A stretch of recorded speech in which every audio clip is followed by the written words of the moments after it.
Hello, I'm Jacob. You are watching the Prepper's Bunker Outdoors. Today's video is in the Call to Patriots series, and we are going to talk about free float versus non-free float handguards on AR rifles.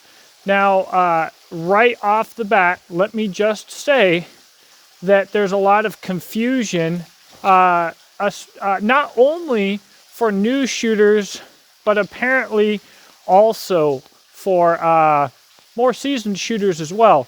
I did a video in the past, I'll probably link it up right here, about whether or not you should upgrade your non-free floated barrel. I believe the title of the video was Do Not Upgrade to a Free Float Barrel.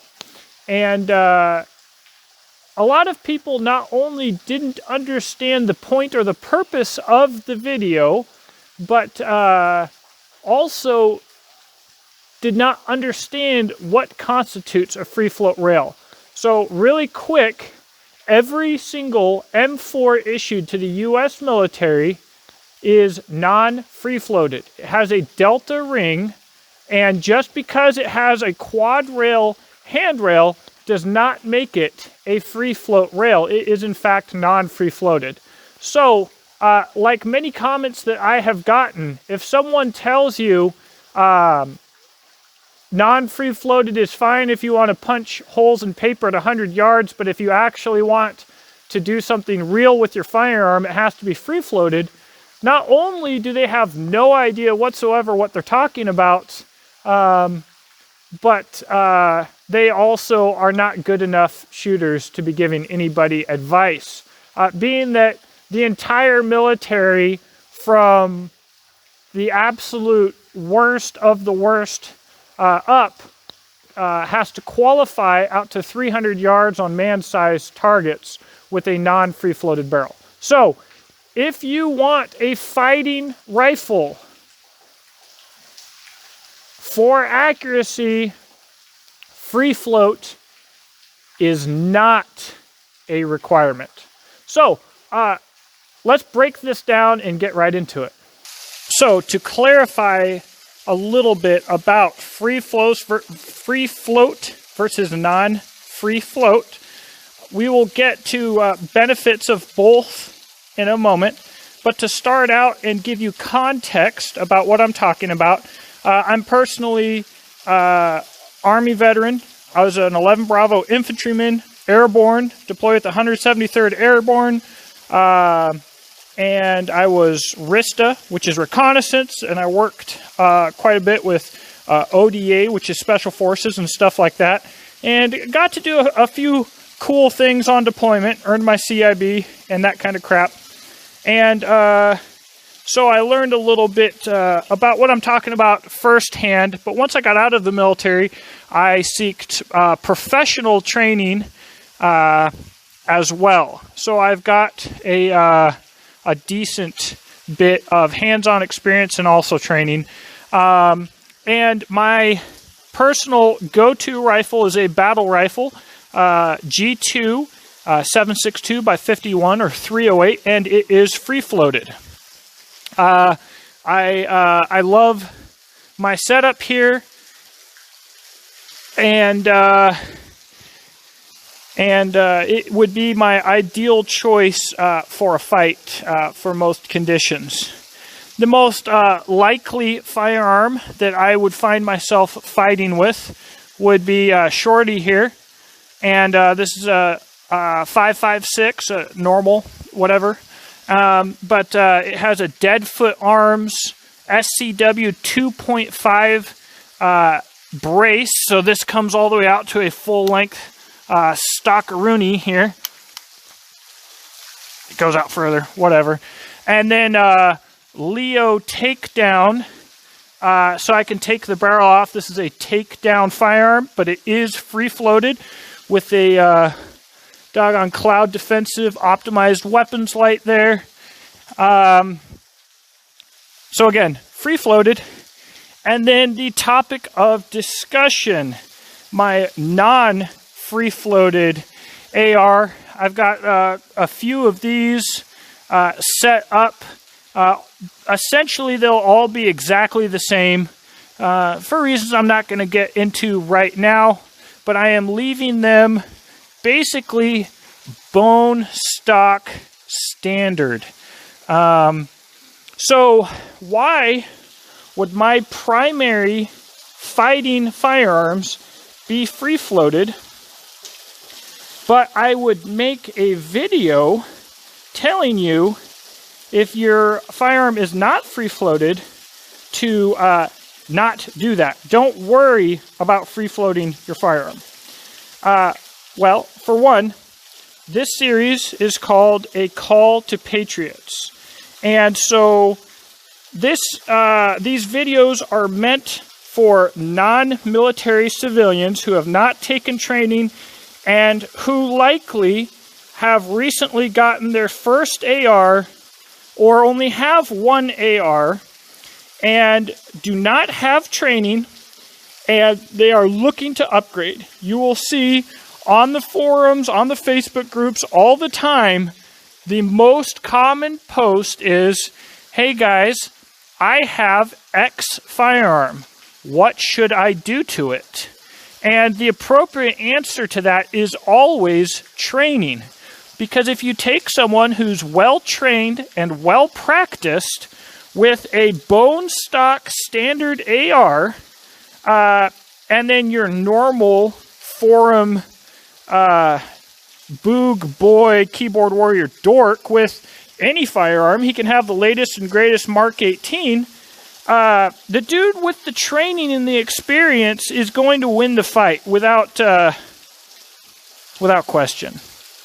Training and experience is a far superior investment in your firearm as opposed to any upgrade accessory that you can buy, and nobody can take it from you. So, with that being said, and that was the point of the don't free float your crap or whatever.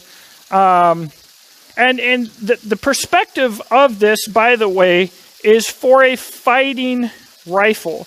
So if you want to learn how to shoot a fighting rifle for a fight, you don't go train with some IDPA competition shooter, because he might be a good shooter, but he is not trained in fighting, and they are two very different things.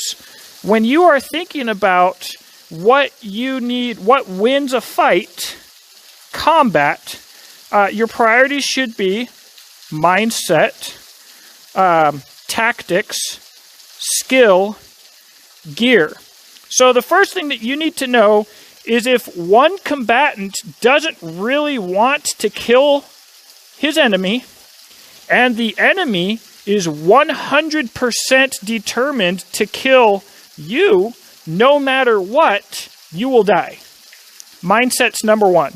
Number two, tactics. The person with the superior position and the superior movements, the superior drills, the superior tactics, all right, is going to win. That is such a monumental advantage that it's massive. Then skill, then gear. All right, so all this money that you're dumping into trigger, handguard, buttstock, anti-walk pins, bolt carrier group, you're throwing it down the trash. All right, so let's move away from that. All right, let's talk about the benefits of a free float handguard. And believe it or not, there are significant benefits to a non-free floated handguard for a new buyer. Your free floated handguard has better accuracy. All right, nobody's going to dispute that. To what degree the accuracy is better is debatable.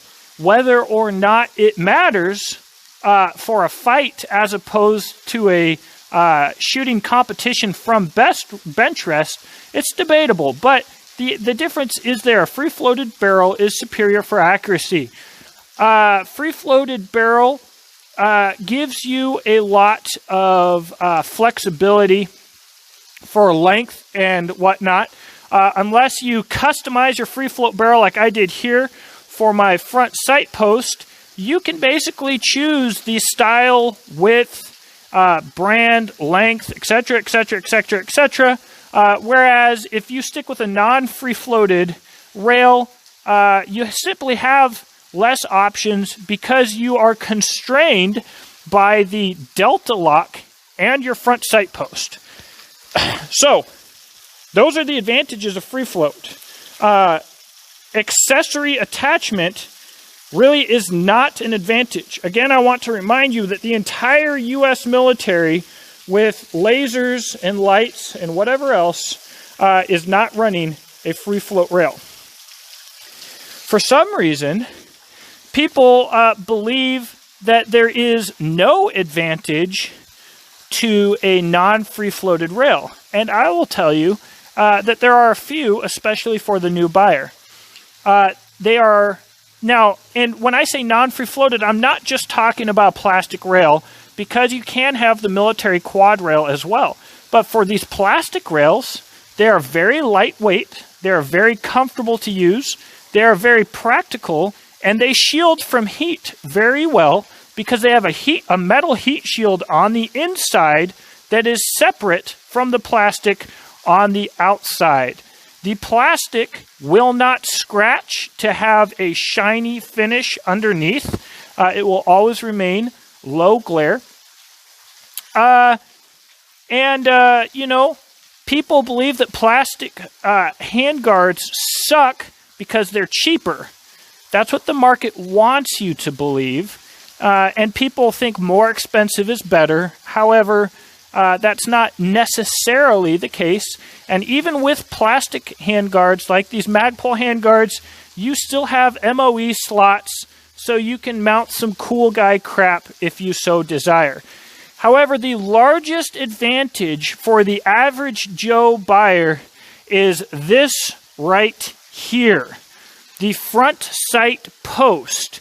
The thing that everybody online who has heard something on forums or Facebook groups thinks is a disadvantage because it's going to get in the way of your sight picture and get in the way of seeing your target or some other stupid bullcrap like that. This item is a huge advantage because the way that it is mounted. They are mounted with a custom drilled, pinned, and welded pin, which means that this front sight post is not going anywhere. Time after time after time after time, the most common malfunction, especially in home-built ARs that I see, but also in factory-built ARs, is the front gas block. They will be screwed in and the barrel will not be properly divoted, or the screws will not have the proper type of thread locker in them. If any thread locker, those screws will back out, and if the gas block moves at all, you no longer have a functioning rifle. That will not happen with one of these front sight posts. But Jake, you can get pinned and welted front or low profile gas blocks like the Geissele Super Gas Block. You are correct. And if you are going to get rid of a front sight post or get anything, if you're going to get any gas block, aftermarket gas block, get one that is pinned in place.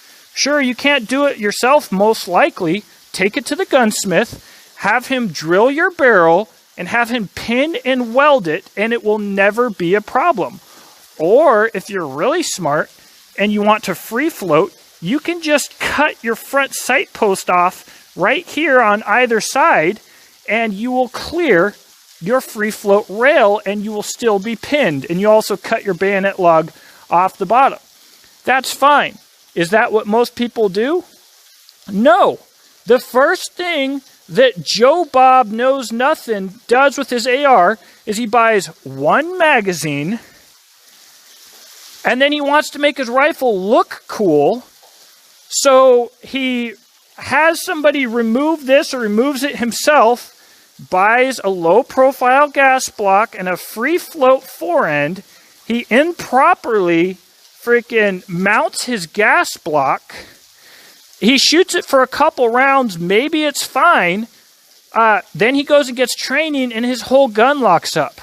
Or he doesn't go get training. He actually shoots more than 100 rounds, which almost nobody freaking does. It stops working, and then he goes and he trades it to somebody and says it runs perfect and it looks so cool. Never tells them there's anything wrong with it, and they'll never know any different because they're probably not going to shoot it anyways. Or they just continue trading it. That is actually what happens. That's the reality of what we're talking about with the average Joe Blow buy an AR guy.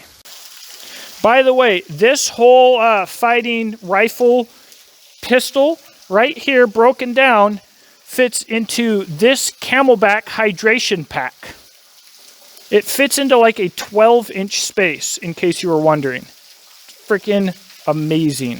So, Jake, clarify what you're saying. Like, get to the point. Cut to the chase.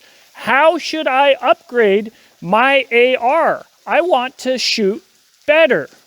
All right, first off, if you have a decent red dot on your AR, okay, and I say decent, so even if you've got to get Hollow Sun, SIG Romeo 5, primary arms, whatever the case may be, read your reviews, all right, get yourself a decent optic, make sure that you have backup sights, probably from Magpul. Don't go buy some airsoft grade $20 set of sights.